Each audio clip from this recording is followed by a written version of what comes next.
for me to get the shuttle. Oh, okay. You all ready? I take that as a no? Okay. We're ready.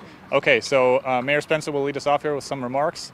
Then we will have Kathy Sanders with FEMA, and then Willie Nunn with FEMA. And then after that, Cynthia Cowell with SBA, and then we'll do questions. Thank you. Good afternoon, everyone. I am so glad to stand here today with some of our national partners now, both FEMA and the Small Business Administration, as well as so many leaders from our community here to stand here expanding our efforts to help St. Louisans in this extreme time of need. As we all know, when the tornado struck our city, no city is equipped to deal with a natural disaster the size of this tornado here. We quickly pivoted and were able to address some of the immediate needs here, but as we've been calling for help from our larger partners, as we know, our state has been here with us, helping to expand our capabilities, and now with the help of FEMA and SBA, we have a great team that we know can even better assist our community. This is the next chapter. As I've said so many times before, it was really the community that really stepped up and helped us address the immediate needs. Thank you so much to those folks who've been on the ground. So many community organizations like the Urban League, For the Ville, For the Culture of St. Louis, Action St. Louis, the American Red Cross, the list goes on and on. These are the folks that really held our community together, and now with the help of our state and our federal partners here, we will be able to do so much more. Of course, I can't leave out our city staff who were on boots on the ground doing so much work cleaning up our communities and really driving the immediate response. We are here today to really introduce the community to, like I said, both FEMA and SBA. We are encouraging everyone who is impacted by this tornado, the tornado on May 16th, to apply for FEMA assistance. We know that hundreds and hundreds of you already have applied. If your home was destroyed, or if you have serious damage, or if it's not safe to live in your house because of the tornado, help is available. FEMA can assist both homeowners and renters. The fastest way to apply for FEMA is online, disasterassistance.gov. Disasterassistance.gov.gov is the fastest way to get your application in. You can also call FEMA directly, 1-800-621-3362. When you apply, tell FEMA about the damage to your home. Provide your contact information and an address where you can get mail now. You'll also want to make sure that you're very clear that this relates to the May 16th tornado. That is very, very important because unfortunately Missouri has had lots of natural disasters, way more than our fair share for a state, and a very unusual number of national natural disasters here in the state of Missouri, so be very clear about that date. Here's what you can expect from FEMA in the days after you apply. FEMA will contact you. It is required that you get a home inspection. The home inspectors should be available within days of you applying. It is required for them to verify damage, so please work with them to do that work. If you have insurance, it is important and imperative that you tell FEMA about this and any needs that you had that are not covered by insurance. FEMA is not allowed to duplicate insurance. So you want to make sure that you're very clear about that. I just want to reiterate our gratitude to the state of Missouri. FEMA is here at the request of our state, and they are here to support our city at the request of the state of Missouri. We want to thank our governor and all of the federal partners for making this possible. SBA is a part of that ask. Thank you for being here. And again, that is really just a big part of the collaborative, coordinated approach here from the local, state, and federal side. I also want to announce that we are extremely grateful to our state legislature. Today, the House voted almost unanimously to support the city of St. Louis through two measures. One, $25 million that is available statewide to un- and underinsured related to disasters. The other is specific to St. Louis, $100 million of state aid is coming to St. Louis once it's signed by the governor, and we do anticipate Governor Kehoe to sign that, to aid our city because of this disaster. To all of our state partners, thank you. This is a big lift. This is a big help. We need it, and we're very grateful for it. One last thing on the local side, our Citizen Service Bureau has been an enormous help as we're logging the local complaints here. We've now made it easier for residents to be able to contact Citizen Service Bureau. You can now dial 311, and that will get you directly to our Citizen Service Bureau. So it made that step a little bit easier. I want to thank the CSB for helping to make that a little bit easier for everyone. Now I'd like to turn it over to Kathy Sanders and Willie Nunn from FEMA. Thank you for being here. Thank you, Mayor. Good afternoon, everyone. First, our thoughts to all those who are impacted by this most recent disaster. And I wanted to take a moment and recognize all the tremendous response and recovery efforts taken so far by the city and the state. And we look forward to continuing that partnership. We look forward to continuing to support the state and the city in the recovery efforts. And so with that, I'm going to turn it over to Mr. William Nunn, because he is actually leading the response efforts for FEMA here in the field, and he's probably got more to say than I do. So, Willie. Yes. Good afternoon, everyone. I was told to spell my name is W-I-L-L-I-E, last name Nunn, N-U-N-N. And it's a great opportunity for me to be here. Thank you, Mayor, for your leadership. Thank you to the state of Missouri for really getting the request in, and the request now has been granted as of Monday. And as the mayor said, I just have to reiterate as what the mayor has already said, is that remember, when you're calling in for individuals, remember a report that it was May 16th, those tornadoes, those severe weather, the flooding that happened on May 16th.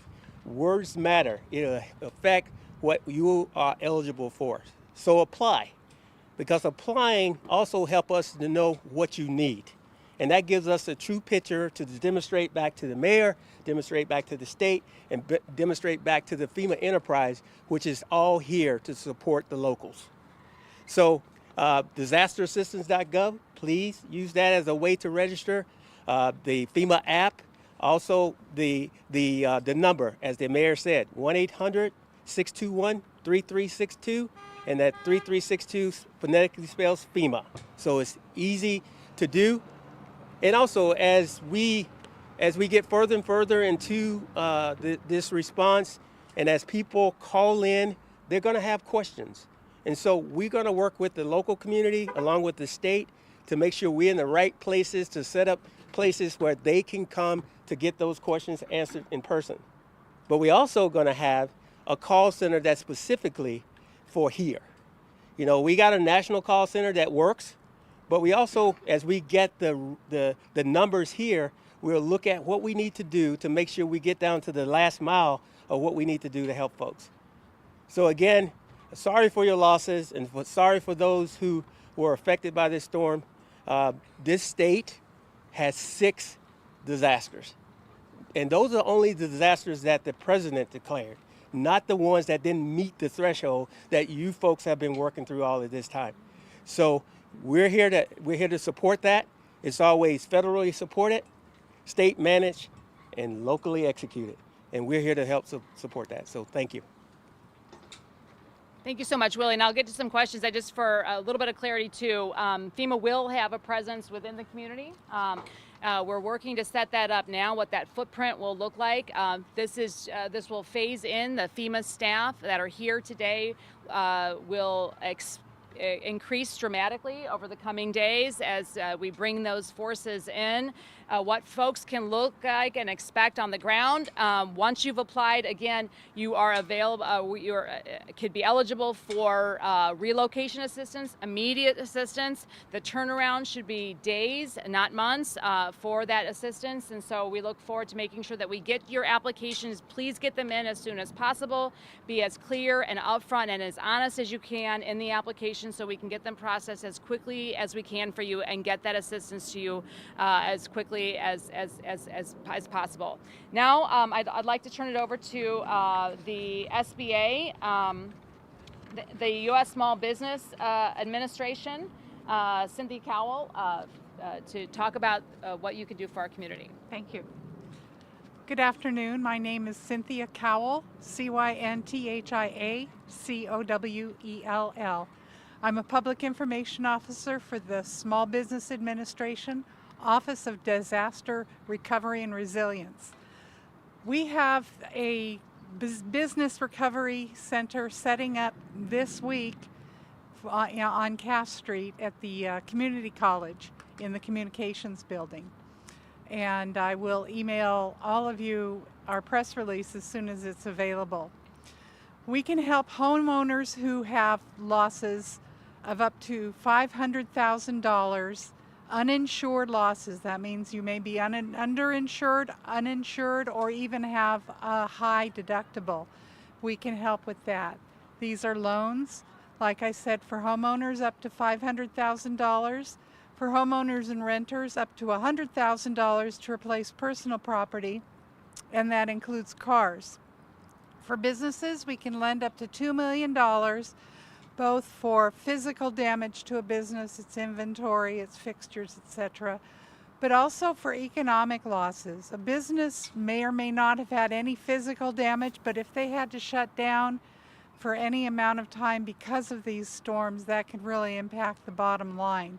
These are working capital loans to keep a business in business until things pick up again. Like I said, we will be opening a business recovery center. People in St. Louis City and County, as well as Scott County, can go to any SBA location, disaster location in the state to apply for SBA assistance. And we have several open for the earlier declaration for counties more south of here. And I anticipate that we will be opening a disaster recovery center in conjunction with FEMA and the state in the coming days. And with that, if you have any questions, I'll be here to answer them. Thank you. One of the good things about the SBA, these loans are very low interest. There's considerations for credit scores. There's some accommodations there. So this isn't just any kind of lending. It's a very specific lending specific to disasters, and there's a whole set of accommodations that come alongside of it. Before I turn it over to questions, I just want to point out we have SLDC here. We'll be announcing some specific business programs to help our small businesses. Our license collector is here as well, partnering with us. So many departments in our city government across the board have been partnering to make sure that we are doing everything we can to address the needs of our community. Of course, our comptroller and so many of our alderpersons. We're standing in front of the Disaster Assistance Center. This is, as I was inside earlier, there's a line, and not a long line, but we're really grateful to see so many people coming out and using this resource and really tapping into what we've been able to pull together as we continue to expand the resources here available at the DAC. Did anybody here want to offer a comment before we turn over to questions? All right, we'll take questions. Mayor, it's taken access federal help, and we talked about how to access city help. Do we know how people can access that state money, the $100 million that the legislature is sending this way? How can people plug in? The state money, as we've discussed, the governor we're looking to sign that. Once that becomes law, we'll work with the governor, and the Department of Public Safety is overseeing that to really develop the plan to get those funds here. There will be some matching components and some other things, but we're really going to work on making sure we do that. One thing that we talked about with FEMA when they got here this morning is that FEMA cannot duplicate programs that are already on the ground. We want to make sure that we're tapping in to those resources first before we start duplicating efforts. They're able to do some direct assistance to renters, giving folks the tools they may need to get into new housing. So we want to make sure before we deploy any additional funds that we're making sure we're not duplicating efforts, Mark. Mayor, you mentioned earlier this week. To get to this point, why did it take so long to get FEMA here? I can't really speak to that. What I can say is that I'm very confident that we as a city and our state did everything we could to make sure that they're here. We're grateful that they are here, and they've been a great partner so far in educating us on what they can do, and we're looking forward to moving forward. Mayor, you said earlier in the week that you wanted not just federal help in terms of dollars, but manpower as well. Is there any update on that? Yeah. So, as we've been learning about the ways in which FEMA are going to be able to be here with us, there is going to be a significant manpower component to it. The outreach, the direct-to-consumer, the direct-to-resident approach of making sure the applications and kind of what we're doing here, we're working that out as we speak. I don't have a concise answer for you right now, but we do know that, as I mentioned earlier, the FEMA staff that are here right now are going to increase in number significantly over the coming days, and we'll be able to see what that presence looks like then. Mr. Nunn, maybe a question for you. Yes. Beyond just accepting those applications and cutting checks for direct assistance, should the public expect to see any FEMA people helping stand up housing, shelter, anything physical beyond just the paperwork and application? Wait a second. What we do here, working with the state and with the locals, one, the shelters are already off and running. And if we need to support that, we work with the Red Cross and work with that. But what also came with this declaration is the public infrastructure, that we're gonna have people working with that as well. And so we'll have people out there working with the ownership, whether it be a sub-applicant with the city or a state applicant, we work with them. But I tell you, to get started with all of this, it's important to get to a housing or to whatever program we have, you have to register. We have to have folks register, tell their story so we can get their needs, so we don't haphazardly start a program that doesn't help the people that really need it. On average, how long will it take people to finally get the resources in their hands? I'm sorry to give you this one, but it depends. It depends on when they call in. It depends on what information they have. It depends on if they call back, if they have a question. And then also, we're gonna reach back out to them too, to get in depth on what they need. So this is a back and forth and making sure that we reach people where they are. And we have an estimate about what's out there, but we don't know what's out there until the people tell us. Mr. Nunn, are there any common mistakes that you see people making with their applications that maybe people should be aware of? Yes, like the mayor said, your name. They're gonna and on the phone. These are FEMA representatives, so your social security number. They're gonna ask that question. They're gonna ask if you want a refund, your banking. They're gonna want that to make sure that we can have a banking to route that refund to. But also, as this goes on, people are gonna find out things that they didn't really realize that they're eligible for, but they are. And so when they start getting letters back from us, FEMA, read the whole letter. Read that whole letter, because some people call them denial letters, but if you read it, you may need one thing to kickstart your personal recovery. And we can answer that when you call us. With that in mind, on the phone asking for social security numbers and also receiving letters in the mail, do you have any advice for people to try to prevent falling into some kind of scam or fraud? And that's broad. I will only say this, because we have, the mayor mentioned we're gonna have home inspectors coming to your home. They should have an ID. Ask them for that ID. They're gonna call you, they're gonna call that homeowner before they approach that homeowner, but look for that ID. And also, if you got any questions, follow through your regional coordinator. The regional coordinator, they got us. We're gonna back them up. Follow through with the state, follow through with the locals. If it smells fishy, it may be fish. And so let's make sure we ask and try to answer the questions. What is the FEMA budget for the St. Louis area? Right now, sir, I have what I need to make sure I respond. And a dollar amount, what you guys prepared to spend? I'm prepared to spend whatever we need to spend. If people are eligible for it, I know how to go back to the system to get them what they need. And then,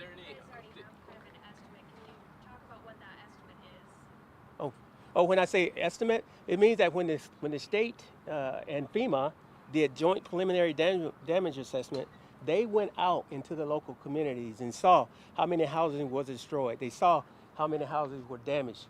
So that's the kind of estimate we have.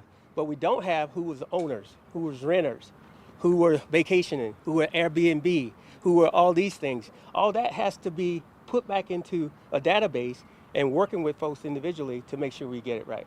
Are there any estimates about percentage of local victims who are uninsured or underinsured? I don't have the percentage on me, but we can work through the insurance, work through the state, and work through the insurance folks. But that's things we have to work through as we go. Some of the earlier estimates, there were pockets of folks up to 70% that were un or underinsured. And so that is really the population that FEMA is going to be able to really help. One of the questions earlier was how long people would expect. I think what we're kind of anticipating, it certainly depends on the volume that we're getting in the door, but it should be days rather than months, as I kind of pointed out. So we want to encourage people that to get applied, that it's not going to be a huge, long, a months-long process. But again, it does depend on the volume here and what the need really looks like. And of course, as the director pointed out, how, making sure all the information is really in. Do you have an updated damage estimate at this 28? We don't, and that's where, a part of what we're really encouraging folks to apply for FEMA so we can wrap our heads around the scope and the depth and the extent of the damage here. We've done our best with the tools that we have to really try to estimate that, but these FEMA applications will really, really allow us to fine-tune where we are as a broad community, where the individual damage really is. So that'll be coming. We're hearing like 1.7 billion. That's right. Something along those lines, Elliot. That's what we've been estimating. Mr. Nunn, I almost hate to put you on Yes, the spot no. with this, but you're one of the very few people who could speak to this with knowledge of it. Just today, maybe you saw President Trump said he plans to phase FEMA out after the hurricane season this year. You've chosen this line of work for your career. What kind of effect does a message like that have on you and your staff? Well, of course, oh, I'm sorry. Get over here.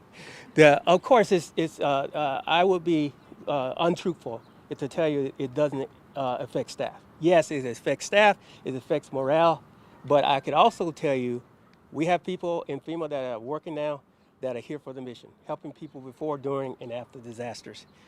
And also, it's uncertainty. But I also can tell you, anyone with a career, yes, I chose FEMA, but I had a career in the Air Force before. And guess what? That was uncertainty too. When I got out of college and went to my very first assignment, they told me they can kick me out if I didn't pass that course. And I was terrified. And so we're experiencing stuff like that right now in FEMA. However, we got good people who are out there on the ground that are here with me, the people that I'm going to bring in to help with that and work with the state and work with the great mayor. I think we're going to do good things. Just to follow up on Mark's question, what would happen to communities like St. Louis if FEMA were faded out? Well, I don't know the answer to that question, but I know this. This is what I do know. That early on, it was talked about eliminating FEMA totally. This hurricane season, we are operating along the same lines we did last hurricane season. Yes, FEMA will be looked at for efficiencies, how we can do things better, but that has yet to come out. But we are here today. We're here today to respond, to recover, transition to long-term recovery as best as we can. So it's,